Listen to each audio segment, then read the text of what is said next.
Gigi, 3, 2, 1. Hiya! Yes, ladies and gentlemen. Welcome What's back. up? It's been a while, but we're back with Pulp Addicts Pod. And tonight, we've got a very, very special show for you tonight. Got a really cool guest on here. And, but to get the formalities out of the way, I'll be your steering the airwaves tonight. Gigi here from Shift Happens. And also, of course, joining us as per usual is Dave Cruz from Beyond the Strange. What's happening, my friend? What's up? How's it going, everyone? Going good. And yeah, ladies and gentlemen, Jerry's gone, by the way. He's, Jerry. And tonight, our guest is Saturn Dave from Sega Saturn Shiro. What is happening, Dave? Thanks for coming on, man. Yeah, absolutely. I'm looking forward to it. Talking some Sega Saturn. Yeah. I understand that you are quite a Saturn fanatic. Yeah. So Oh, so it'd be fun. I forgot to put on my Saturn shirt for the show.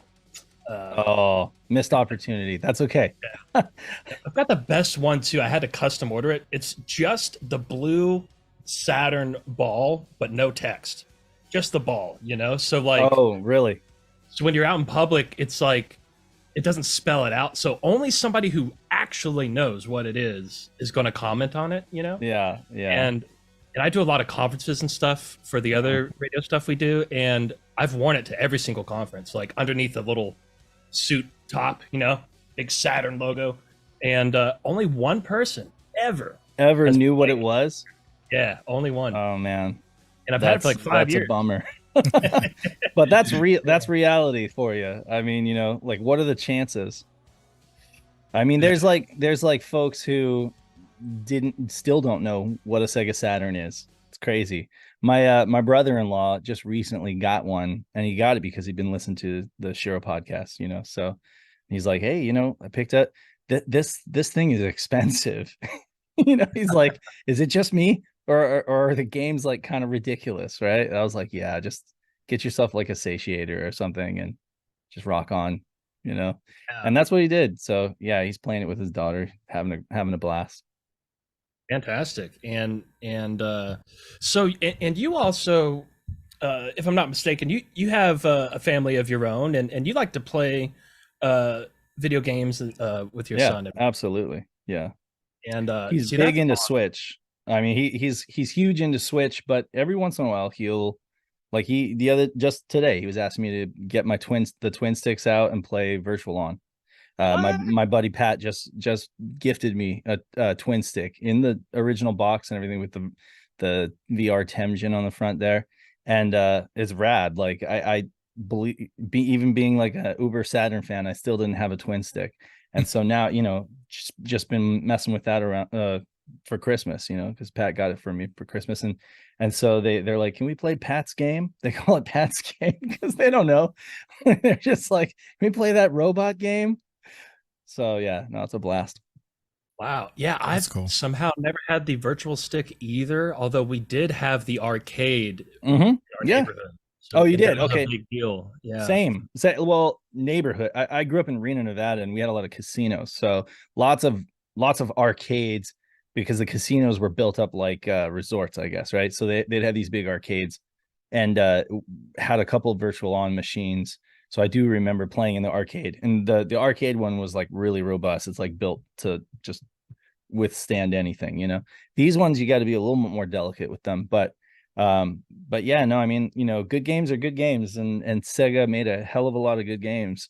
It's a shame nobody heard about the Saturn, but anybody who finds out about it now, aside from the sticker shock, you know, trying to actually like buy the games, has, you know, just a plethora, I guess, of awesome games and I mean, it's the same. It's the 32-bit generation, right? So it's like if you liked the PlayStation or you liked the Nintendo 64, you're gonna find a ton of good stuff to find on the Saturn to play, and it'll be like discovering a brand new retro console, with good games. I'm not talking about like the Atari Jaguar. I'm talking like a good retro console with like a ton of games that you've never played, one to get, if you do grab a twin stick, maybe you get one from like Yahoo Auctions Japan for cheap or whatever.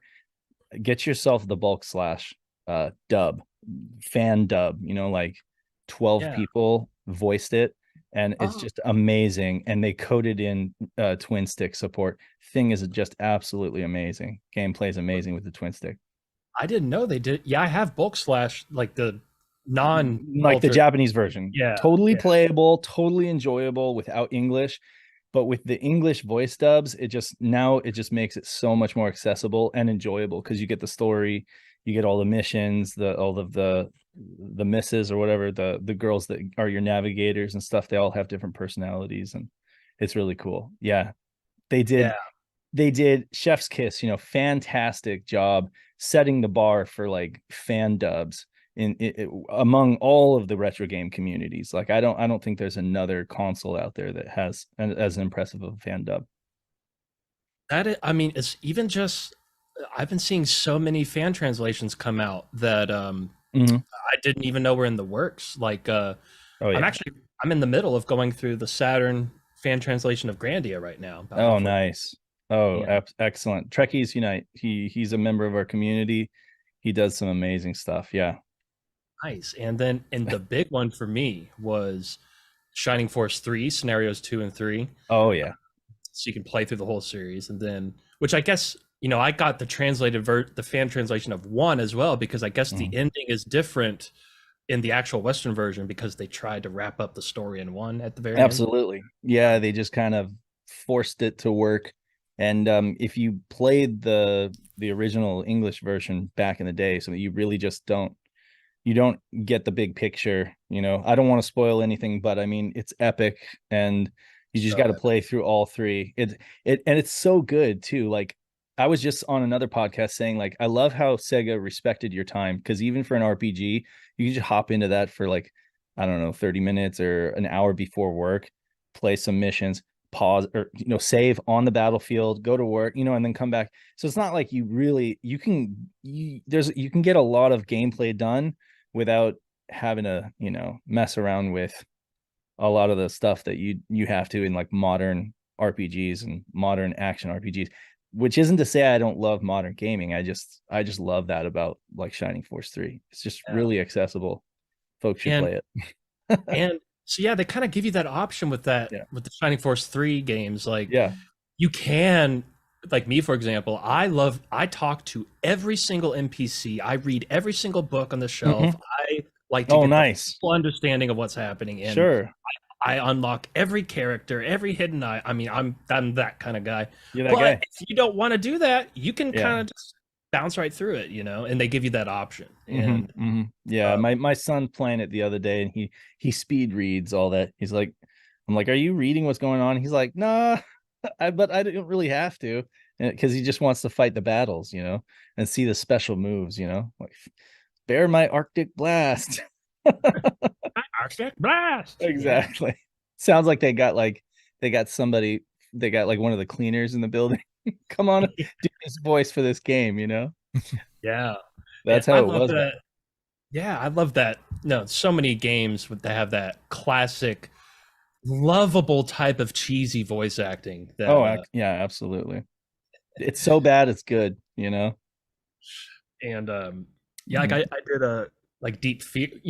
Why did we not get Deep Fear, by the way? Why did we not? Well, we were going to. We were going to. It exists. Okay, so like you can go on some sites that involve CD and romance and stuff like that, or I don't know, Internet Archive. You can download the English, like the NTSCU version of the game that just was never released here. So yes, it existed.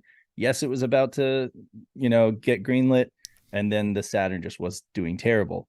And so it would have been, they would have lost a bunch of money, basically. If they printed all those copies, then they would have eaten it, because it wouldn't have sold. So that's crazy how sometimes that happens, where you get a game that's completely baked and ready to go. And then it turns out that it would be cheaper to just sweep it under the rug than to actually like spend, I don't know, however much, 500,000 or I don't know how much it would cost for a print run, and know that it's just going to sit on shelves and you're going to end up having to buy it back. Because that's what would happen a lot of times. They either have to buy it back from the retailers, or, you know, it would just the retailers wouldn't buy any new games from them because their sales were so poor, you know. So a lot of times it was just a better choice to just pretend it didn't happen. Just sad. And that's such a shame for It so is. many games that Oh, yeah. at the tail end of the life. And Yeah. we're going to get to some structured conversation. In a Oh second. yeah, for sure. But quickly on that note, though, you know, like Panzer Dragoon Saga, it got like I think I like that game. 10,000 copies printed. In Yeah. America. Yeah. And it's like, great why? game, but the demand is so high because of so few printed, right? You know. Yeah. The truth is, all of those 98 games got low print runs for the most part. You know, none of them even, you know, even Burning Rangers, there aren't that many copies. It's just that Panzer Dragoon Saga is like this, it's got this god status because it's actually good. It's a legitimately good RPG. It's kind of like nothing else. It's not worth 900, 1,000, 1,500, however much it goes. I wouldn't say that any game is worth that, you know.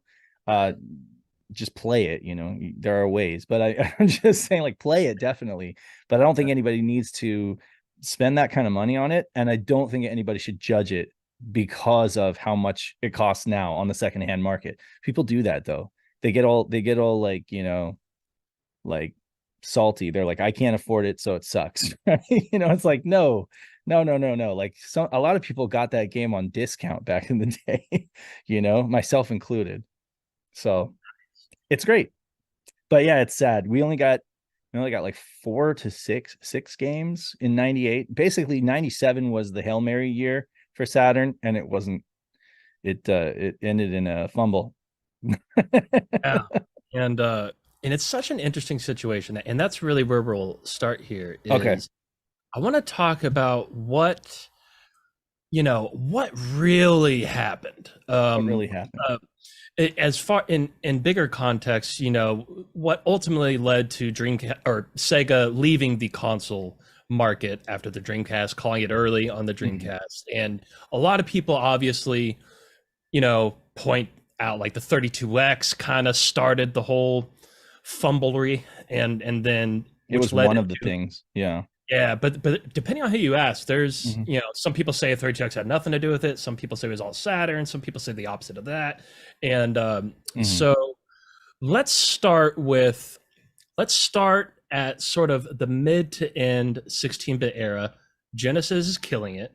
At one point, even having more market share than Nintendo at one point, which is pretty wild.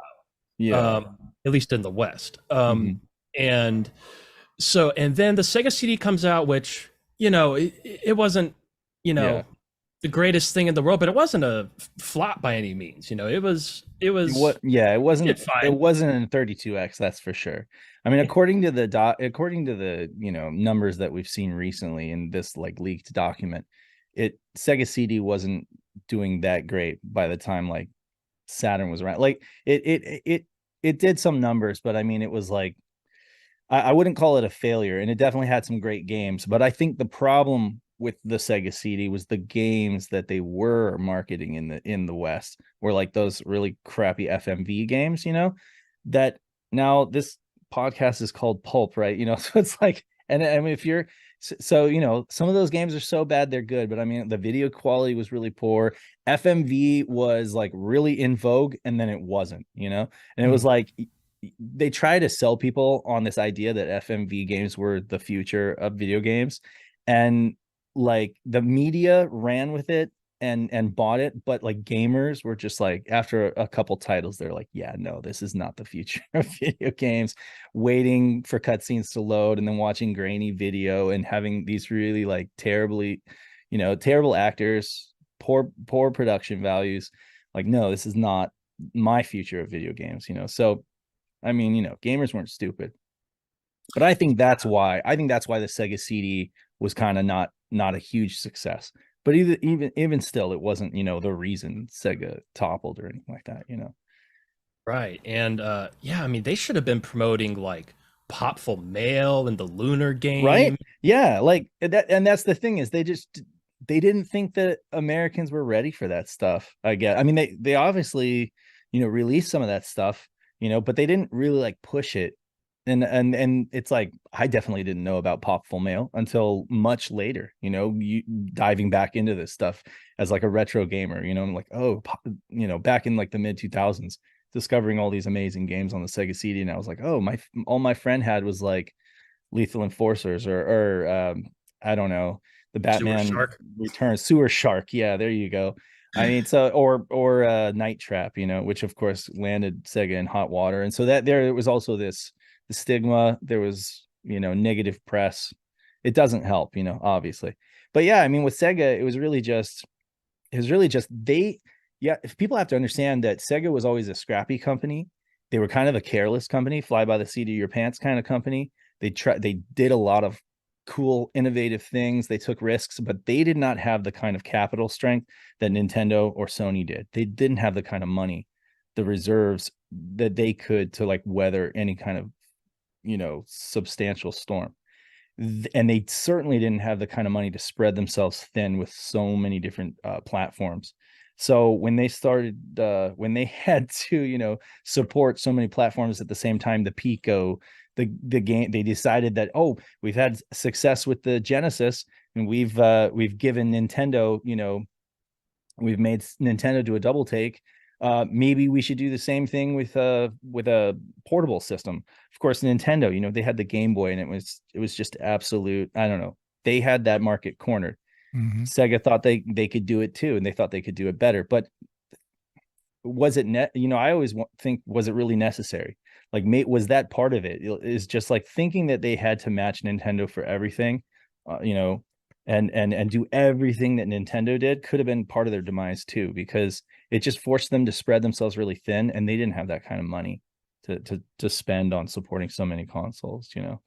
Yeah, and but it is that taking creative risk Hmm. spirit, that sort of all or nothing creativity approach. That I think that's why a lot of us are so in love with Sega. Like that's Absolutely. I mean, it's what makes Sega, right? And they like Nintendo, love 'em or hate them. I mean, I love Nintendo for what they are. They're a very conservative company, though, right? And they always play it close to the chest with their IPs. They're very protective of their properties. They have a strong history of like saving their source code, and like always legally protecting their properties and stuff like that. Sega's always been different, and I mean, I really just love that about Sega. It's just they're such a different company, they really are completely different. And Hideki Sato was a brilliant hardware engineer. He made some great arcade units, arcade boards, great home consoles, made great hardware, and their marketing and the attitude and stuff like that. A lot of us just really fell in love with that 90s Sega, right? You said it. They won the market with the Genesis. Tom packed in Sonic, and then Sonic 2 was a huge hit. But man, they made way too many copies of Sonic 2, as we found out, because those ended up sitting in the warehouse. Wow. yeah. Yeah. You tell me if I'm saying too much. I don't Oh mean to no, cut you off. oh no, you're perfect. Yeah, I mean, so what we found out recently was that, and then this is something we did not know. This is something that's huge, was that so Nakayama gave Tom, said, Tom, you're great. Like, you've done Masters of the Universe, you've done Barbie, you've had success with Hot Wheels, you've done all this great stuff in the toy world, and we think that you could be the guy, and to really make the Genesis sell in America. And I mean, he really was. He did have retail connections. He had a lot of experience, but he also had to play some dangerous games in order to get retail space, the same kind of retail space, because you don't just walk into Walmart or Toys R Us and have it say you're going to give us the same kind of shelf space as you've been giving Nintendo for the past, I don't know, 5 years or whatever, right? Or I don't know, 4 years. Like, they've developed a relationship with Nintendo, and Nintendo is just, basically got everything locked down, and they're just like running the show, right? And so Sega comes in, and Tom's like, in order to do that, we have to make some kind of a deal with them. The deal that he made with big retailers was, okay, if you treat us like equals with Nintendo, just like overnight, and you give us this kind of retail parity with Nintendo, we will promise to keep in stock as many units as you guys have on order, so that if at any time you could just order more and we'll be able to give it to you without any delay. And the knife in the, just like the nail in the coffin, is we'll also buy back anything you don't sell. Who, I mean, yes, he got what he wanted. Like the retailers were like, seriously, no risk? Okay, great. Sure. We'll sign. Nintendo's not going to give us that deal, So basically, any stock that they put on the shelf that doesn't sell, Sega has to buy back. That's that. So what that meant is that overnight, Sega gained so much of the market share, right? And Sonic was a huge hit because they had the shelf space and the retailers were treating them great and they had the marketing and stuff. But then what showed as profit for so many years started showing as negative profit once they ended up having to buy all that stuff back. And then it sat in the warehouse, And so once this fiscal 97 document came out, where they were basically looking back on 96 and saying like, these are all the things we have to do in order to turn things around. That's when you started to see all that stuff. Oh God, we had to buy back all of these Genesis, all of these 32X, like 32X didn't sell at all. It just sat on the shelf. Nobody bought it. And the reason nobody bought it was globalization. By that time, gamers were smart and they already heard about Saturn. Maybe if we were living in the dark ages where we had no idea what was going on in Japan, we would have bought a 32-bit add-on, life support system. The thing is, people already heard about Saturn, this 32-bit console in Japan. Why would we buy a 32X when we know Saturn is coming in like 6 months or a year, And it, so no, yeah. And so it, yeah, so and now here's the thing, because I was at a unique age when like, the 32X came out, which was essentially at the exact same time that the Saturn came out in Japan, right? Which was really confusing. It's like, like you said, why would we get this two different systems for 32-bit? Like, why wouldn't we just wait for Saturn? Right. And that most people that were like old enough to make decisions about money, probably what they were thinking. But in my case, I would have been like 6 or 7 when that came out. But now I have, like, for example, I remember vividly my 4.5 birthday getting Street Fighter 2. Like I remember on the Genesis, on Super Nintendo. On the Super Nintendo. Okay, all right. So I was lucky in my parents were divorced, so my mom's house on one Christmas got the Super Nintendo, and on that same day, my dad got the Sega Genesis. Oh my God, you had both. That's crazy. And that was a super. Yeah. Oh, go ahead. No, go ahead. I didn't mean to step on your toes. Well, it was a unique position to have because the epic console wars on the playground, right? Yeah. Yep. If you're fighting for one or the other, it's because that's a lot of times that's just the one you have.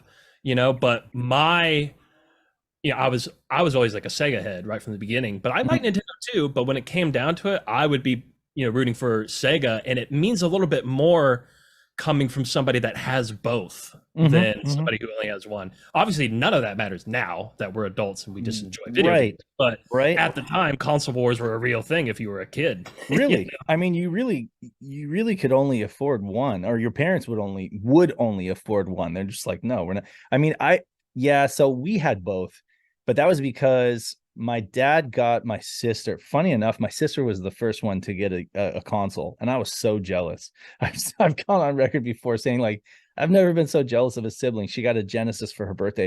It's like, she doesn't even like video games. Come on. I've been screaming from the mountaintops, But anyway, she got a Genesis. It didn't matter because we all played it, right? I think me and my little brother ended up playing it more than she did. She played like Disney's Aladdin.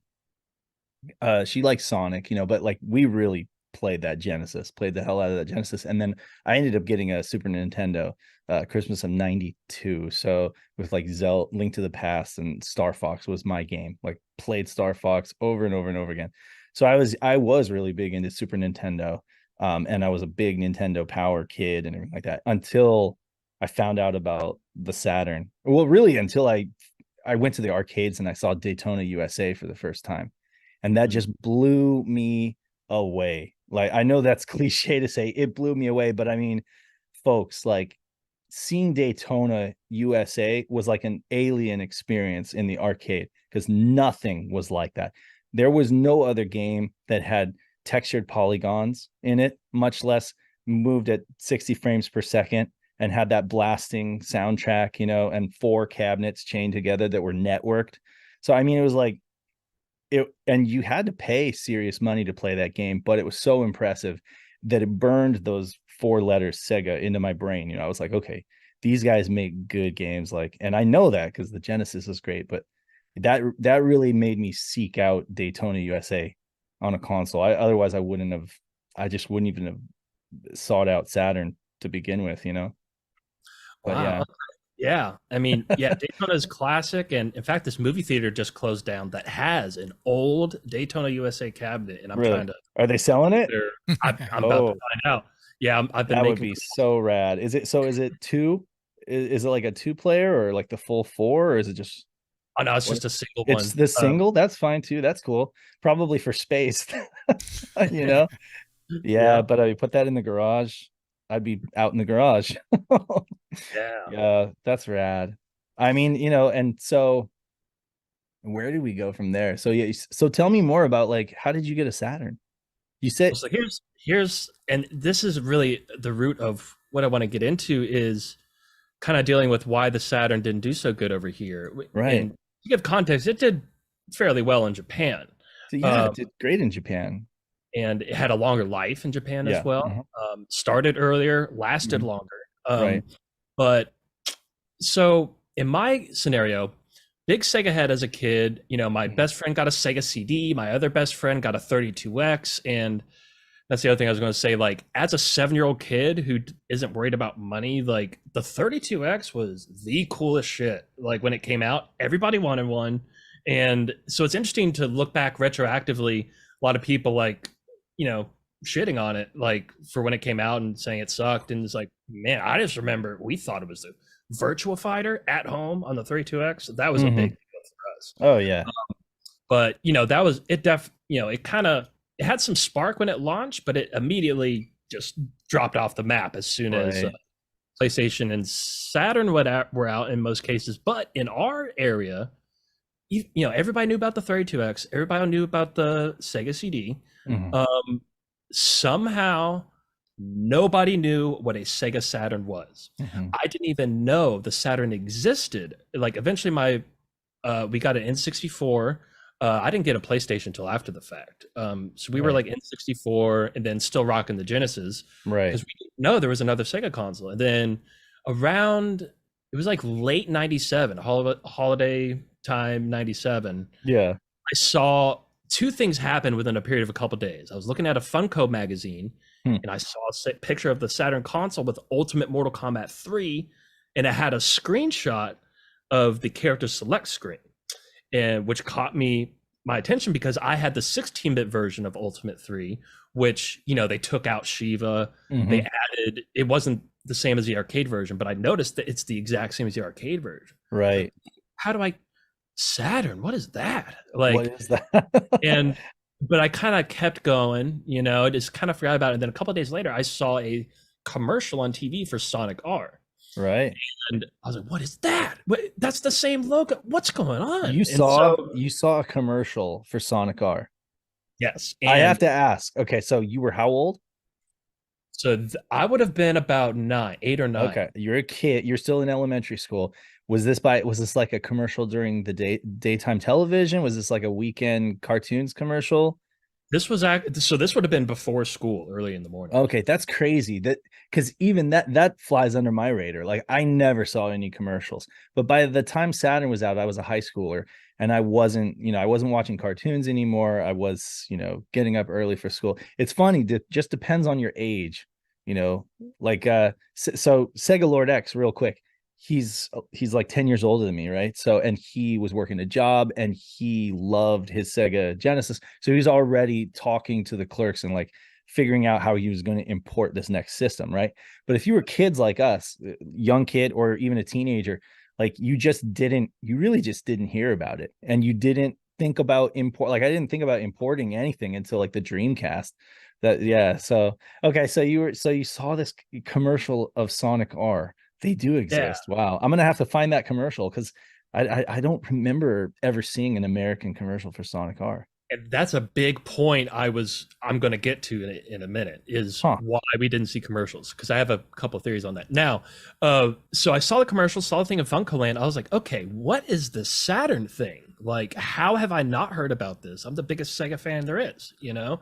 And I was legitimately pissed off when I found out that Sega, Nintendo had 64, Sony had PlayStation, and Sega had an offering as well, the Saturn. Sure. And I didn't know about it. I felt like somebody stole something from me or something, like I was really pissed off.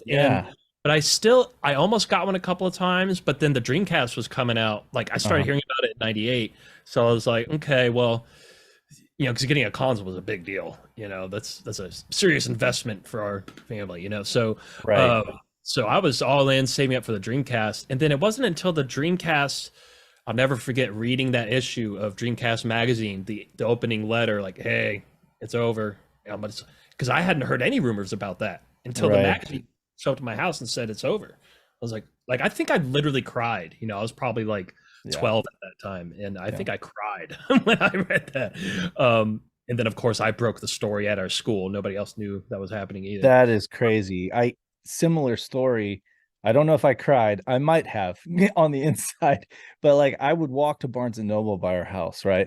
And for some reason, they imported all official Sega Saturn magazine, and that's how I was getting a lot of my Saturn news in '97. And then there was this issue. I believe it was the issue with Dural on the front, and it was like Dreamcast, what's this, and so it was like talking about the new system. I was excited, but then it was also like giving less and less, each month it would have less and less Saturn coverage and more like hype for the Dreamcast, which was going to be coming out in Japan. And then ultimately it was just like, yeah, they're pulling the plug on the Saturn, and this is it. If you and even Rich Ledbetter, who now does like Digital Foundry, he headed that magazine, and he would say, like, if you want to experience Saturn, all that it has to offer, you need to import. Basically, you need to get yourself like one of those ST keys or whatever, and just or get yourself a Switch or something like that, and a Region Switch, and just import games. Which is funny when you have like an official magazine telling you to install a mod on your system so that you can play, out of region games and stuff. But yeah, it was frustrating. And I remember feeling really sad, excited for Dreamcast, but sad about Saturn because I'd only just got into it at the tail end of '96 with Knights. Yeah. Okay. To this day, out of any game that exists that I have, like if I have 15 or 20 minutes to kill and I'm waiting for something and I want to play a game, Knights is my go-to game. Is that right? Yeah, it's a good one. It's probably my most common played game, just for that aspect right there. But so anyway, just to finish up that tail end. So it was after the Dreamcast died, I sort of felt, like, what do I do now? Like, I'm not gonna buy a PlayStation. I'm not gonna, like, what do I do? So I was like, you know what? I'm gonna get a Saturn and see what I missed. And so that's when I got the Saturn. Was around 2002. 2003 maybe, and so I retroactively went into it. But so I'm thinking, so I've realized a few things looking back as to how it is possible that me and all of my Sega friends didn't know that the Saturn even existed, because the Dreamcast was huge in my neighborhood. It was, yeah. Everybody had one. Everybody was bringing their chow on their VMU to school, and we were getting our VMUs taken up every day. Like it was like Pokemon was a big deal, but so was Sonic Adventure, the Chow. Like Dreamcast was a game changer because it was like one of the first ones that had a modem, and it was really, really good, especially when you're playing Madden football. Oh yeah, in real time. Well, the Saturn had a modem. I'm just kidding. Okay. No, yeah, the Saturn did have a modem, but you're right. I mean, what does it matter if nobody had one, right? Yeah. The So the Dreamcast Dreamcast, was the first one that yeah, came with a modem, it but yeah, you absolutely, it could get certainly the was. Yeah, it was the first one that came with a modem out of the box and was designed for communication. Like it was literally, that was the whole point. You were going to play online with your friends, and it was going to be, it was amazing. So I do agree. I'm sorry to be contrarian. No, no, The not at Saturn all. the Saturn has I a totally modem, didn't and know it has Saturn a, had a modem. and we are reviving the online, Yeah. direct, netlink community. But yeah, the Dreamcast was just, it was amazing from the word go. And honestly, they made damn sure that they hit the ground running with that thing and made sure that people knew about it. But I'm curious, what were you going to say about why you think that your friends didn't know?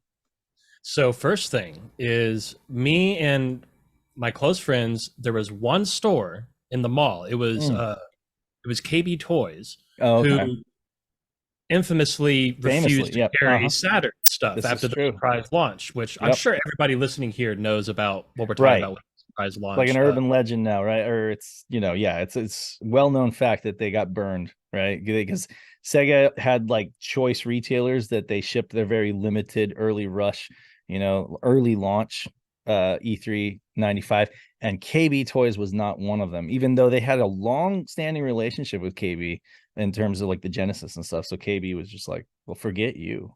We're just not going to sell your stuff anymore. Yeah, that's Yeah. crazy.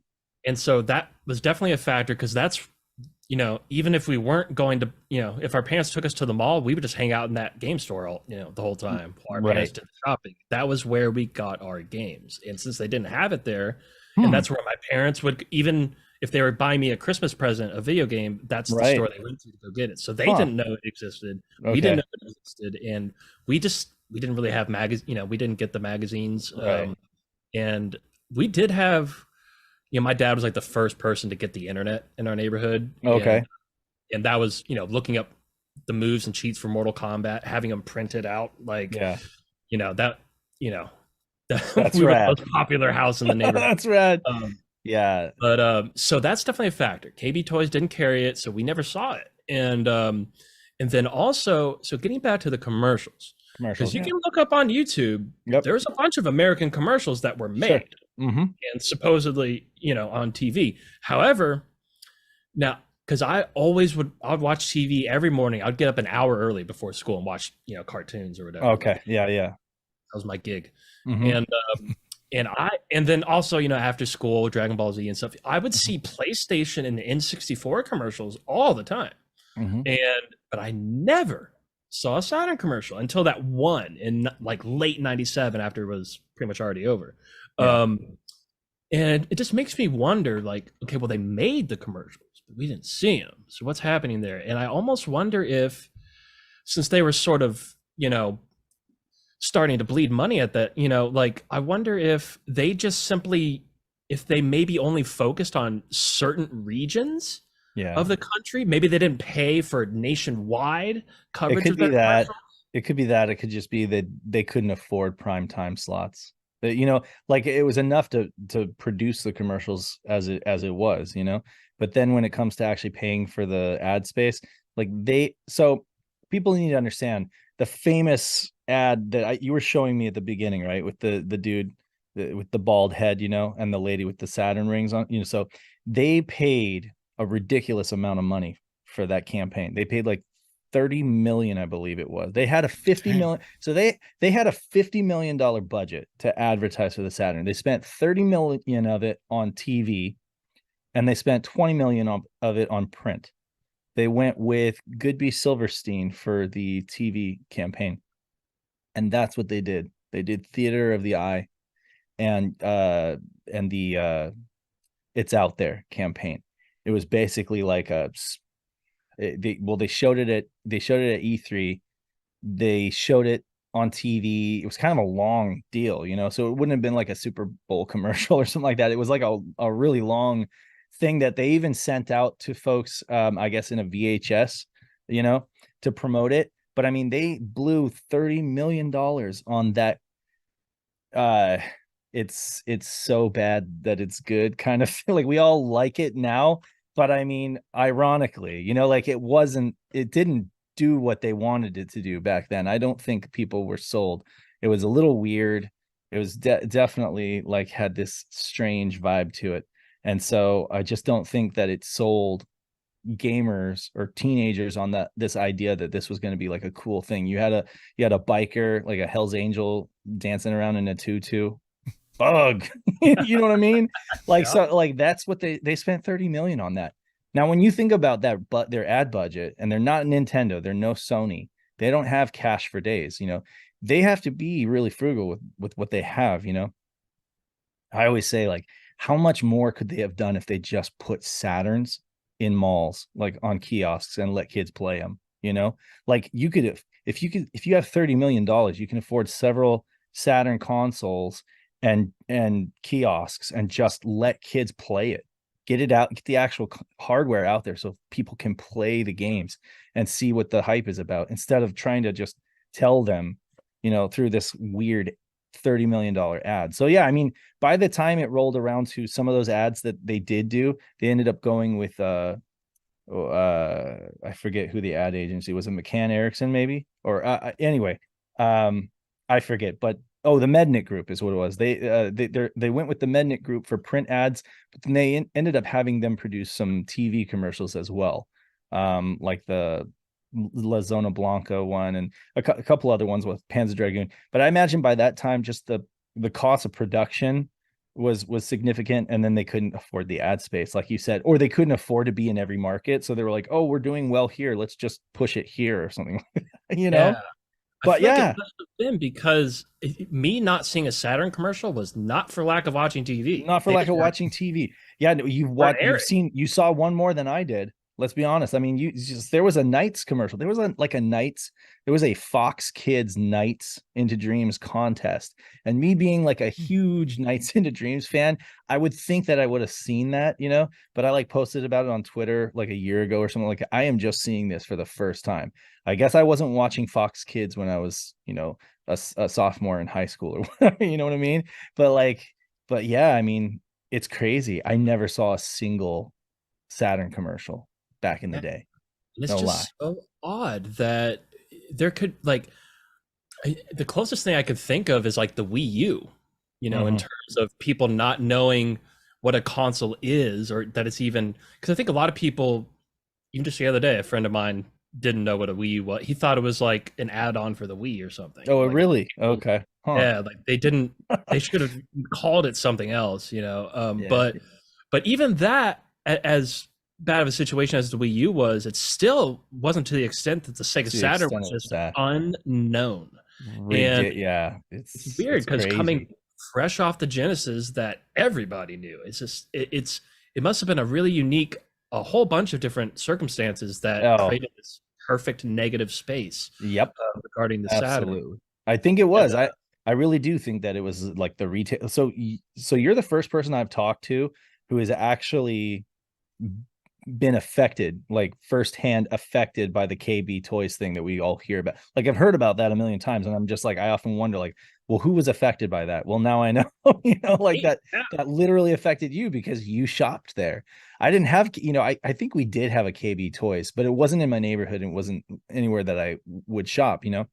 They had Saturn stuff, it turns out, like I would subsequently find out, at like Toys R Us. They had it at Walmart technically, but it wasn't like the only thing I ever remember seeing at Walmart Saturn wise was one of those Netlink bundles. The Netlink bundle with the keyboard and everything. It was like big. And again, it was like I saw that once I was aware of Saturn, then all of a sudden I would be looking for it. You know what I mean? So it's like when you're looking for it, yeah, you're going to see it in little places. But even then it was like sad how little it was. But because by that time, retailers were really relegating it to like the worst display areas. Electronics Boutique in the mall was my go-to game place, and I would spend so much time there. After school, we'd walk to the mall with my dad. We'd go to the mall. We'd go to Electronics Boutique, and they just pushed all the Saturn stuff all the way to the back of the store, down on some tiny little shelf, and it just dwindled in '97, and they weren't like restocking anything new. and it's crazy, like there's another thing. You're going to hear this. You're going to hear this a lot from a lot of folks who have anecdotes about Saturn, is that they were dissuaded from buying one, or like that clerks like went out of their way to try to sell them a PlayStation instead. Like, no, you don't want that. You want this. It was real. It happened to us, and we bought a PlayStation. Like we literally did. Like we went in 95, I think November of 95, and I saw the PlayStation for the first time. And I asked the guy, I was like, what I really want is to play Daytona in my living room. Is there a way to do that? And he said, yes, there is. It's on this other console, but I swear you don't want it. It's trash. You should check this out. Check out Jet Moto and tell me what you think. And check out Ridge Racer, And I was just a kid, So I was like, it was impressive. It's the first 32-bit console I really got to like play with my own hands. And my dad was sold, and we went home and we boxed up my Super Nintendo and we brought it back with all my games and traded it in for a PlayStation and like one game. So I subsequently had to buy back. I had to get back a Super Nintendo with all my games, but that is to say, yeah, it happened, and it happened to me, like, so we got a PlayStation in our household, but my dad mostly played the PlayStation. When I figured out that Saturn was a thing, and because I eventually did put two and two together, and I was like, oh, okay, the console that has Daytona is Saturn, and it also has Knights, and it has all this other cool stuff. Yeah, I just had to have one. Yeah. And another thing that I think a lot of people, that kind of didn't help, a subtle thing that didn't help people be aware of what the Saturn was, is just the simple fact that Sega Saturn and Sega CD both start with a s. And so I can't tell you how many times I've, like I was saying, like through Parsec or whatever, it's been like, we got to check out, you got to play X-Men versus Street Fighter on Saturn. Like that pesky PlayStation version didn't even have tag team. You got to play the real deal. And they're like, wait, this is on Sega CD? Even though I just said Saturn. And I was like, no, Sega Saturn. Like, and I think I think you'd be surprised at how many people actually, just that little sound difference, or similarity rather. Interesting. I never thought about that, but I guess that's true. It could be. You also had the folks who knew about Sega Saturn and still didn't choose it for one reason or another. I would probably cite early games being kind of rough. They didn't have Saturn had a troubled development history. It had a troubled launch history, as we know, and at least in the West. And as a result, those developers early on, they didn't have like a proper graphics library to work with. Like, and eventually they'd have the Sega graphics library, which would roll out in like late 95, early 96ish. Then you'd start to see a bunch of games utilize that. But early on, you had games like Daytona USA, which play perfectly great. It plays awesome, but it does look a little rough around the edges. Lots of draw in, really pixelated. You have games like Virtua Fighter, which was huge in Japan. I'm talking about the pack-in. So if anybody bought a Saturn, they got Virtua Fighter packed in the West, and you had like these blocky polygons with like dropout. Basically, some of the facets would kind of like flicker and drop in and out. And so that didn't look great. That, folks who were doing like side-by-side comparison, they're like, well, that PlayStation doesn't do that, And then if you had multi-platform games where they were programmed for PlayStation and then had to be ported over to Saturn, it would always be a compromised port, because the two hardwares were very different. They were very unique in how they did stuff. Both great in their own ways, but it's like if you designed a game for PlayStation, compromises would have to be made in order to have it work on Saturn. And so folks would see Wipeout on Saturn and they'd be like, that it doesn't look as good as the PlayStation version. Well, of course, it was native to PlayStation. Same with Grandia. You're playing Grandia now, right? Yep. It sings on Saturn. You have VDP2. You have a bunch of other graphic stuff that's going on because it was designed for Saturn. They had to cut corners with the PlayStation. Game. It was a Saturn game. So people, you could still have a good experience on the PlayStation, but there are a lot of corners cut with it. It's definitive on Saturn, I would argue. And a lot of other, John Linneman would argue the same, for DF Retro, and he does this for a living, analyzes the differences in games. So yeah, I mean, you do have cases where the Saturn version is better. And that's just because, if you design it bespoke for that console, you port it over to another machine, you either have to work from the ground up or you just make compromises. Yeah. And I believe Tomb Raider was another one that was Oh yeah. designed for Huge. Saturn, but everybody thinks Right. it's a PlayStation game, but it was That's actually. true. Yeah, yeah. Because what was the controversy with there? So I mean, essentially they were programming that. Core was working on that game simultaneously, but I think they had like a limited exclusivity to launch it early on Saturn. And it did. It came out like it actually came out first on Saturn. But then really quickly, because of the popularity of the game on PC and also on PlayStation was firing on all cylinders and doing really well. Everybody just kind of like the what's that effect where it's like everybody believes something to be true. Anyway, everybody just associated it with um everybody is just associated with PlayStation, and they rolled with that. They were like, yeah, let's lock down the sequel to Sony, so that they can't have it. So they did that. That's been confirmed by people in the industry that they like literally paid to have exclusivity on Tomb Raider 2. So it kind of sucks. So you add up all these things, and it makes it so hard for anybody to have really, like average Joe gamers who are just kind of going to go with the flow and pick out whatever's there that looks impressive and clerks are pushing their way and stuff like that. They're going to get a PlayStation, or they're going to hold out for whatever Nintendo's offering.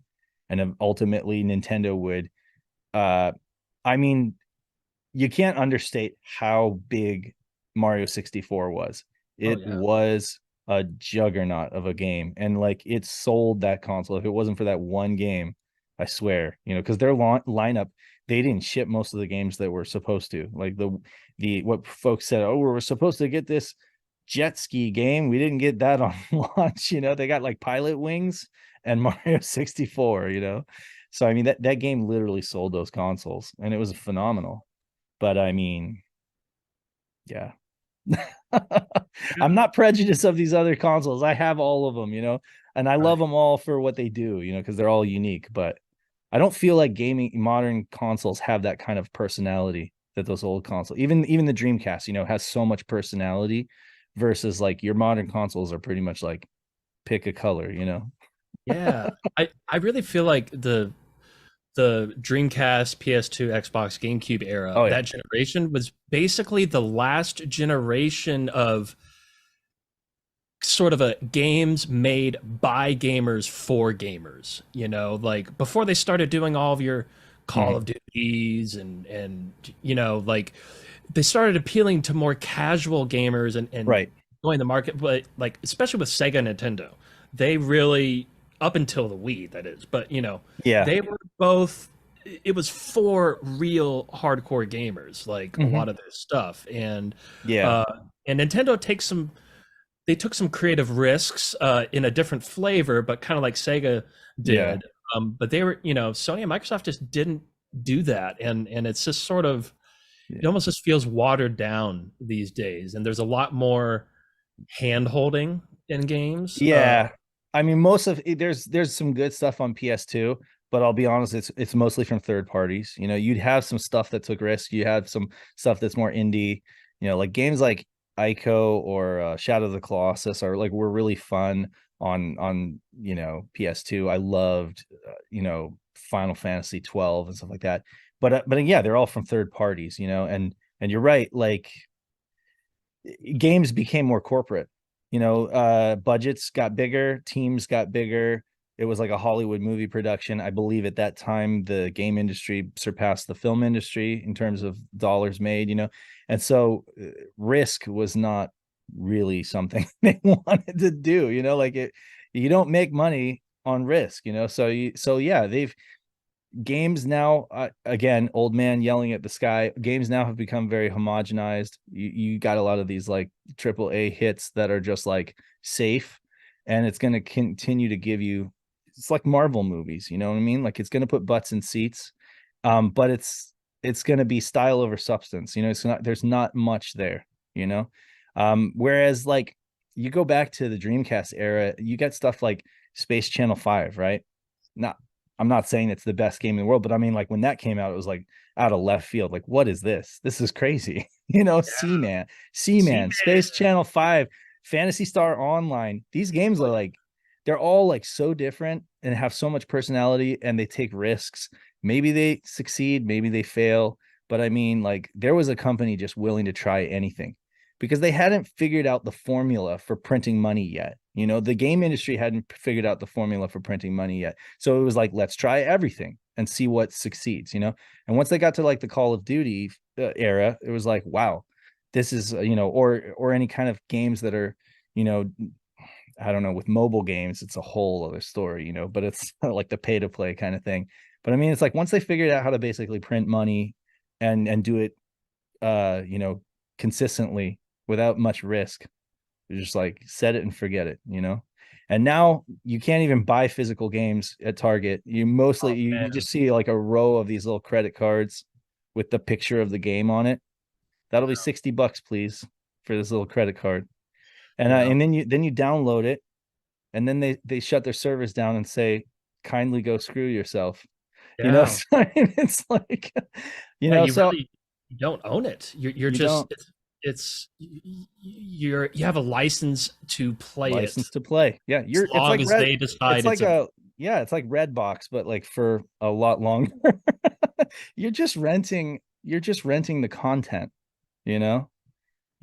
So I mean, we grew up in a generation of blowing on cartridges, and you hold the physical item. I mean, I've talked about this before. It's like with gaming, especially retro gaming, there's a ceremony to it. There's a deliberateness to playing retro games and dealing with the physical hardware the same way you would with like vinyl. You can listen to music. You can put like a gigabyte or terabyte of music on your iPod and just put it on shuffle or whatever. But to like sit down and listen to a Beatles record, like as a thing, you have friends over, you eat some food, you listen to music as an act, something that you're deliberately doing. I feel like it's the same way playing like a Genesis game, or I don't know, Dreamcast for that matter. You got to get your friends around with 4 controllers, and like play some games. It's a different experience than what gaming has kind of become. I don't want my kids to like lose out on that, so that's why I've been trying to like share that with them. Yeah, and I love, yeah, because I've heard you talk about how like your son is he loves Sonic. He's got the Yeah. Sonic pajamas, right? Oh, he totally does. Listens to the Yeah, soundtrack for the he games, does. Yeah, he and does.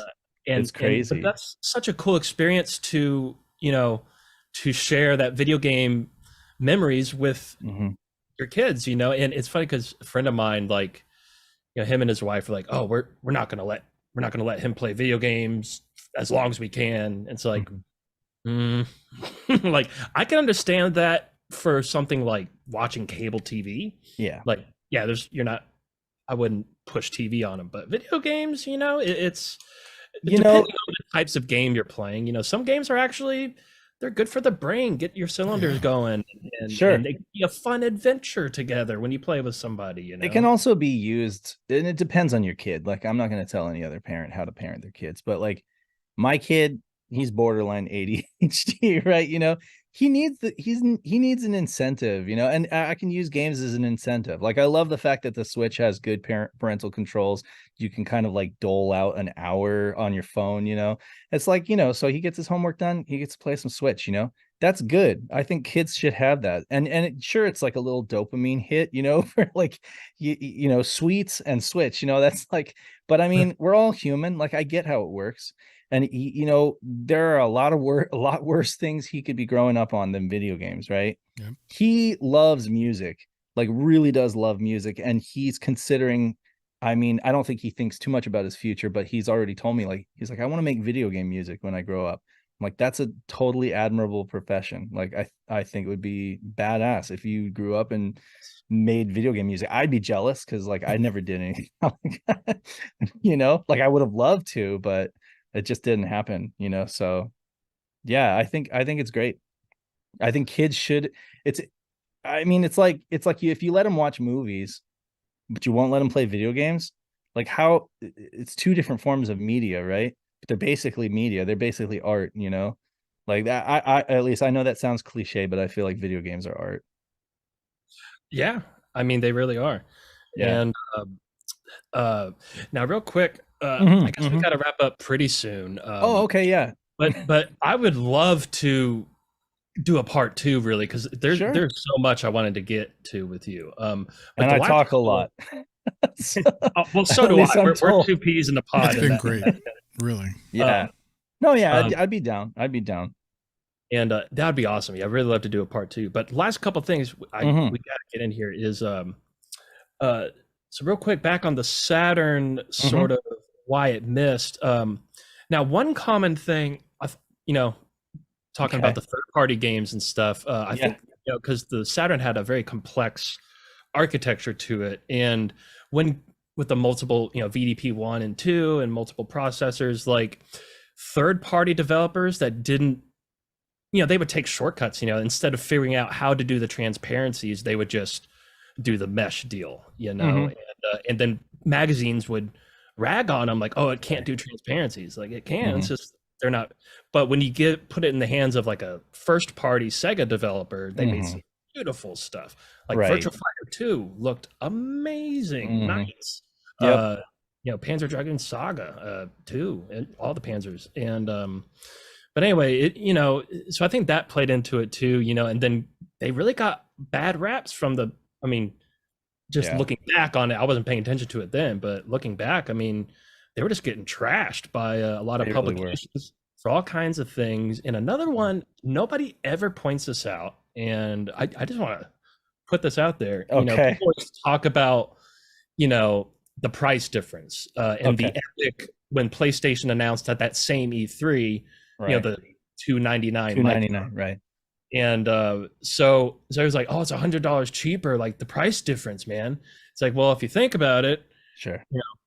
so $399 for Saturn, $299 for PlayStation. But with the PlayStation, you have to buy the system, and then you have to buy a game for $50, and then you have to buy a memory card for 25 or $30. So Right. that's around 175, 180.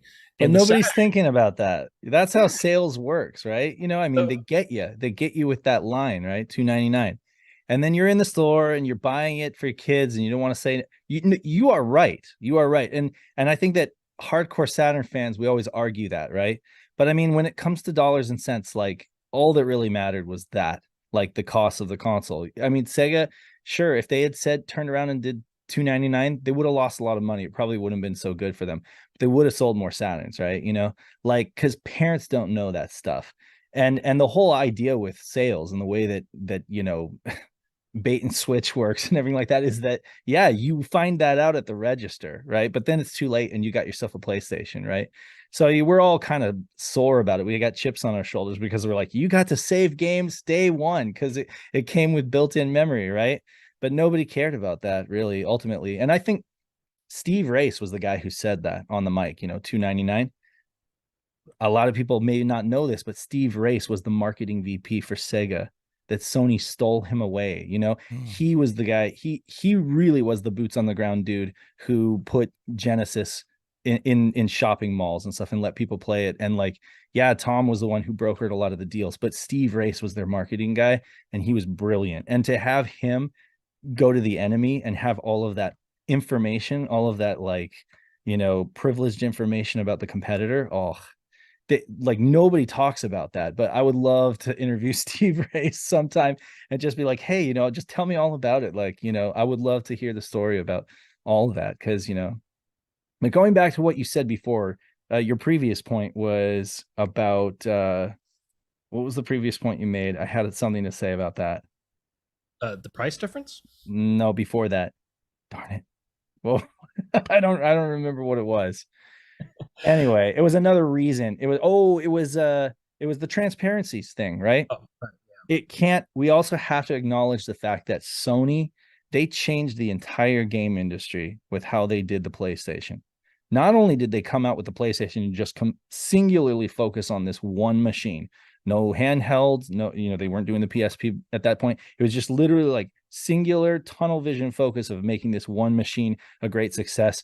But they knew third parties were the answer. They courted so many third parties and they created a machine that an idiot could program games on. They spoiled they spoiled those developers. And let me tell you, they gave us a world where like programmers for dummies could, you basically could come in and use their software development kit, and you could get games running with very little experience. So you mentioned like the fact that first party Sega company, like the amusement divisions, could do transparencies and they could do all that rad stuff, but they knew assembly, and they really were like top coders, right? But what Sony did is they're like, we're gonna just let everybody make games, and we're gonna make the machine so easy to develop for that it's gonna completely change the industry, and it did.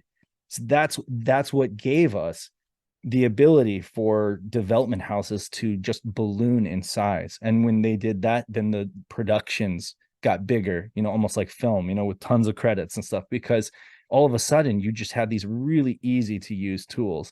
And it can't be understated. As much as I'm a Sega fan, I just, that was Sony that did that.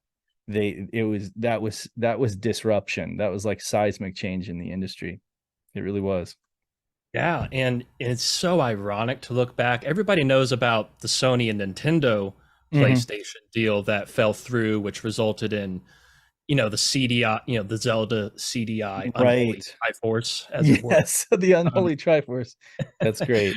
And so everybody knows about that, but a lot of people don't know that Sega, Sony was trying to do a console with Sega as well. This is true, yeah. Sega of America was all about it. Sega Japan shot it down, we'll get into that in part two. The conflict between Sega of America and Sega of Japan was another big factor in how everything played out. Right. Both in the 32-bit and Dreamcast era.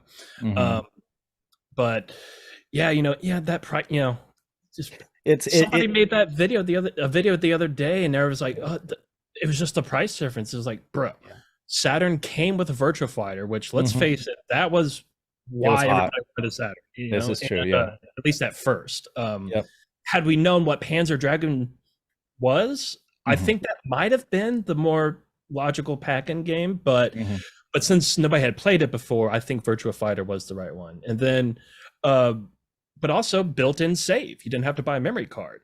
And so when you put all that together, it's only about a $20 price difference. And when you think in terms of, it's pretty common for the established brand to be a little 10 or 20 bucks more. So, so I'm guessing Sega thought that was still a pretty reasonable deal, but most people sort of face value $299. Think about it. And it going back to what you said about the ads at the very beginning. Sega should have answered with an ad campaign that explained that to people. A really slick thing that said, when you buy Saturn, you're going to get this, and you're going to get built-in memory. Do you really want to have to go, get a memory card and all that, you have to get a second control. So like, if they had answered, but then again, they blew all their money on the theater of the eye. So like, it's really ironic, like they probably didn't have any kind of budget to speak of to be able to like answer to Sony, because they had already made that campaign. But like they needed to do like what you said and educate people like on that difference, that if you buy a Saturn, you're still saving money, So yeah, it's coulda, shoulda, woulda, right? Yeah. And it's fun to look back in hindsight, think like what could have been. But yeah. So yeah, the Saturn didn't do great in the West, and that really did that had an effect on Dreamcast too. It did, because it sent ripples into the next generation. And as well as Dreamcast did, I think we can all say like they did as good as they could have done, like they did an admirable job. But by then writing was on the wall, and like Sony had just gotten a huge foothold. Sony did everything right. What can I say? They just did everything right. It's kind of like sports. I don't know if you guys are, baseball, football. It's like you want the other team to fail, but it's like when they don't make mistakes, you're not getting into the postseason. You're like, they just don't make mistakes. So yeah. And so going into, and this will be the last thing, Sure. I want to leave this hanging. Okay. And think about this for when we do part two. Okay. And yeah, this episode here is basically just like an introduction. Okay. So I really want to get into some meat potatoes next time. Sure. But first of all, what's the Dreamcast? Speaking of things, woulda, shoulda, coulda. This Saturn Pro controller, this design, 2 analog sticks, 4 shoulder buttons, 6 face buttons. Right. This is what the Dreamcast controller should have been. Oh yeah. It's right here. Right. Uh, there's so many games were compromised because of, like, I mean, you could learn how to get used to the controls, but like Fur Right. Fighters, MDK2, you had to Mhm. move with the buttons and aim with the left stick. Yeah. Like Get that that's the out. whole reason why they got rid of the six face buttons and went with those cardinal directions. Because like, oh, we'll just use that as a quasi stick. It was like, but I mean, Sony already put out the Dual Shock, put out two sticks for God's sakes. Like what? Could they not afford it? Was it just I don't know? Like it's so frustrating to Dreamcast fans. We're like, how much better could like MDK have been with a second stick? Come And on. then And and then six face Quake button. 3 and Yeah. yeah, so the six face button that really pissed me off. Like, Oh, why for would you sure. not have the six? That's your thing. Right. And because let's face it, I don't care who you are, even if you grew up with the Super Nintendo and you think you like using L and R for punch and kick. Right. No, No. nobody wants. Nobody liked it. Nobody wants that. You don't want to do Hadouken motion L to do your Hadoukens. Nobody Right. wants that. And it's even more ironic because the Dreamcast controller is clearly designed in some way after the Like 3D, the 3D analog control. pad, Right. Saturn. And Yep. it's the same controller essentially, except they took out C and Z buttons. Like, Right. who is in charge of that? And I've heard some people say, they don't like all those buttons on there. It's like, just don't push them then. Just use the other button. So was it Kenji Tsusaki? The dude who created the 3D analog control pad, and he also created the Dreamcast pad. He wanted the six face buttons, and he went to Sega and he's like, but he said it was the marketing, I guess, who kind of weighed in and they overwrote him. And even to this day, he like regrets that. He's like, I just literally went out and got like we knew that everybody. Oh, wait, what was it? I guess their argument was, oh well, any serious gamers are going to go out and get the arcade stick. He was like, no, but lots of folks like to play fighters with the arcade with the pad. And it's like he hated that decision. So at least we know the guy who created the controller, like he resents that they did that. It kind of sucks. Yeah, that was just an error in my opinion. Oh, for sure. Yeah. I mean, they should have just done this. I mean, this is They a really brilliant should. No, design. yeah, you're absolutely right. We know Retrobit is putting out one like this, dual sticks and six face buttons. And Right. Or the Dreamcast. for the Dreamcast. So yeah, Right. you'll be now. I don't know if the second stick is gonna work in like a digital mode. So it'll be the same situation as this, where it's like you could use it on the Switch as like a pro controller, right? And it'll look and feel like a Dreamcast controller, but it'll have the twin sticks and it'll have the six face buttons the way that it always should have been. And maybe through firmware or something like that, they'll basically make the right stick work, kind of like emulating the four buttons, or so. I don't know how they're going to do that, but that's the idea. We saw that at PRGE. We were kind of blown away. It was Right cool. on. Yeah. And so, quick question about the controller. Any word on if they're going to be able to firmware update this thing for the analog triggers? No word. No No word. word. No official word. Like, yeah, I haven't Okay. heard it. I'm sure they're scrambling because lots of folks have noticed by now that essentially these are just fully digital on this. Well, this is the Retrobit Sega Saturn Wireless Analog Pro, I think it's a mouthful, but essentially these shoulder triggers are all digital. And whenever you go into an analog mode, any of the Saturn games, it's looking for analog input on the shoulder triggers. So if the game uses it and it doesn't, these are digital, it just equals it doesn't work. Like the game's broken, basically. And so for many folks like me who bought this as a replacement, or at least like a daily driver to stand in for because my Saturn analog 3D pad is kind of worse for like it's been beat up. I want to kind of save it, and so I wanted to use this. I can't. I just can't. It doesn't work for nights. It doesn't work for a lot of stuff. Sega Lord X just dropped a video about it too, so it's kind of sad. I really was hoping the best for that, and I hope they are able to address it, but I haven't heard anything official.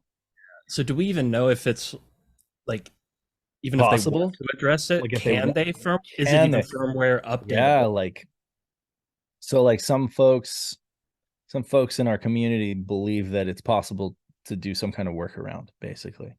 Um, but again, like I haven't been able to talk with them, and I'm sure they wouldn't answer if I shot them in because they're probably too busy trying to fix it right now. They're like, oh shit, like we really have to scramble, you know. So I've held back my review, my like full review, because I'm well aware of that, and I know they are too. They did kind of like respond to my tweet about the air brakes being completely borked in Knights, and not having any of, you can't do the stunt ribbons, you can't do acrobatics in Knights. Well, like that's the point of the game, right? So they acknowledged that they were aware of it and that they were working on it. That's all I know. Okay. Yeah, Yeah. you know. And yeah, I just wonder how that slipped through the cracks during that whole development cycle. Maybe.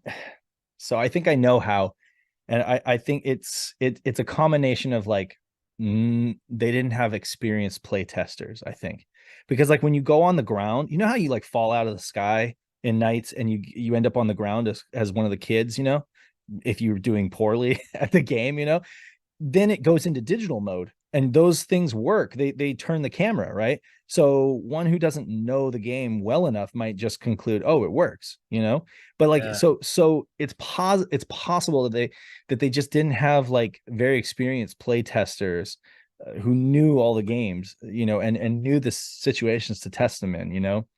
That's what I'm thinking. And I mean, I hate to, and I know that kind of like, you know, makes them look like, I know they have egg on their face, but honestly, like, what can I say? Like, I feel like they really should have gotten some like hardcore Saturn fans to help them beta test this thing, you know?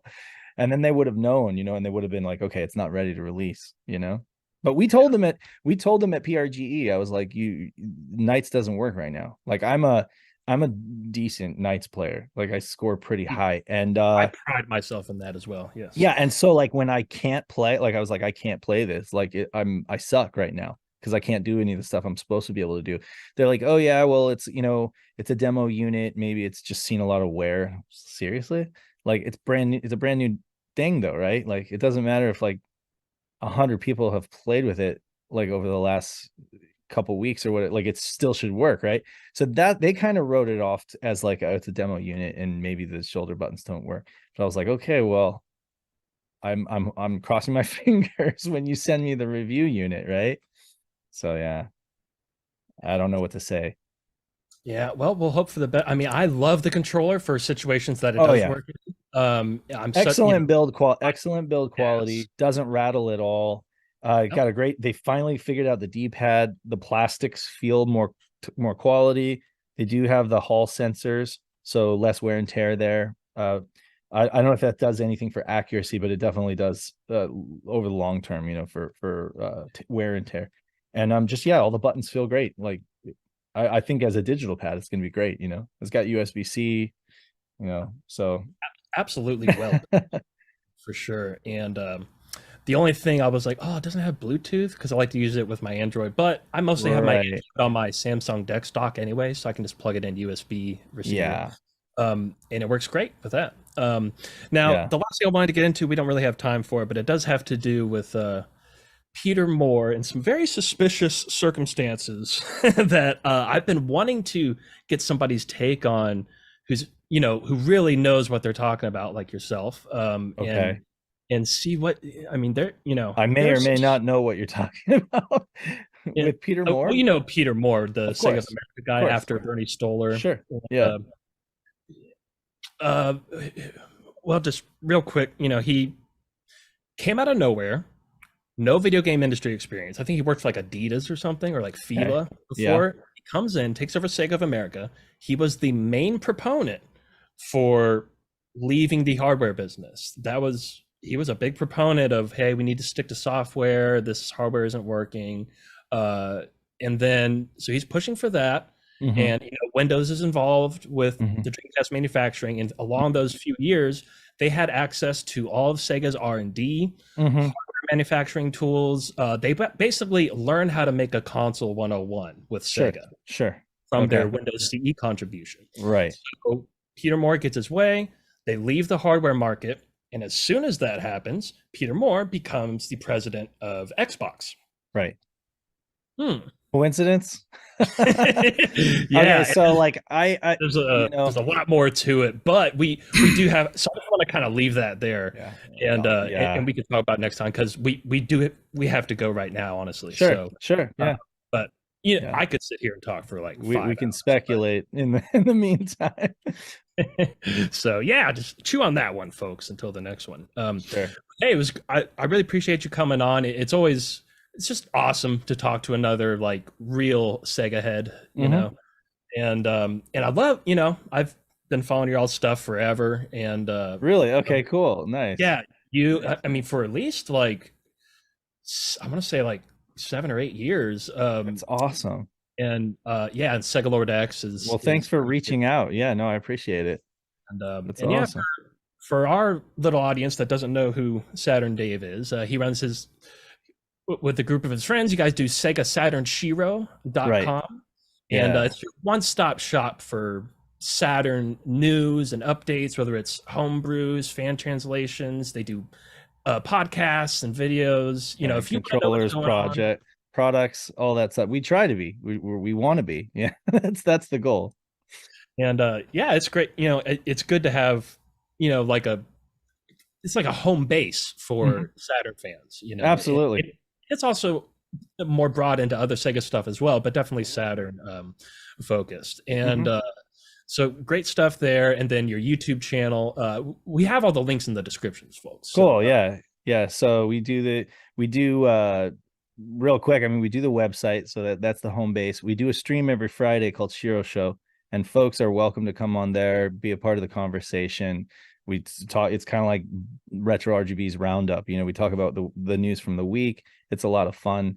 We have an online community with Netlink, so there's like 35 people like with their Saturns connected to the internet, and they're able to dial each other and play games online. We did a magazine, so folks can get that. We still have copies available if you want through our website. So yeah. Beautiful.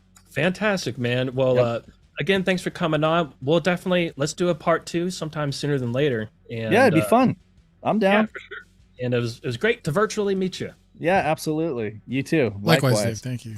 Yep. Thanks, Dave. Appreciate it. Absolutely. By the way, what does the GG stand for? I have to ask. It's a very long accidental Get story. into it next time. Trust me. Okay. Yeah, we'll play it next time. Okay. Yeah. All right. I'll just say good game. There you go. All right. See ya. Cheers.